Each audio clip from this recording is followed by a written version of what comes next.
হার না মানা রিমি। রিমি ছোটবেলায় খুব চঞ্চল ছিল। দৌড়াতে খেলতে সে খুব ভালোবাসতো। কিন্তু একদিন একটি দুর্ঘটনায় সে তার একটি পা হারায়। এই ঘটনার পর রিমি একেবারে ভেঙে পড়ে। সে ভাবতে লাগলো তার সব স্বপ্ন শেষ হয়ে গেছে। সে আর স্কুলে যেতে চাইতো না, বন্ধুদের সাথে মিশতো না। একদিন টিভিতে সে দেখলো কিছু মানুষ কৃত্রিম পা নিয়ে দৌড় প্রতিযোগিতায় অংশ নিচ্ছে।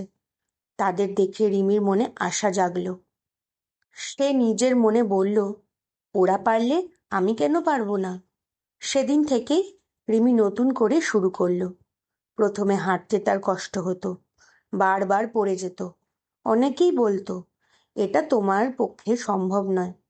কিন্তু রিমি কারোর কথা শুনল না। সে প্রতিদিন অনুশীলন করতে লাগলো। ধীরে ধীরে সে হাঁটা শিখলো, তারপর দৌড়ানোর চেষ্টা করলো। অনেক কষ্টের পর একদিন সে সত্যিই দৌড়াতে পারল। কয়েক মাস পর সে একটি দৌড় প্রতিযোগিতায় অংশ নিল। সবাই যখন দ্রুত দৌড়াচ্ছিল, রিমি ধীরে ধীরে এগোচ্ছিল। শেষ পর্যন্ত সে ফিনিশ লাইনে পৌঁছলো। সে প্রথম হয়নি, কিন্তু সবাই দাঁড়িয়ে হাততালি দিল।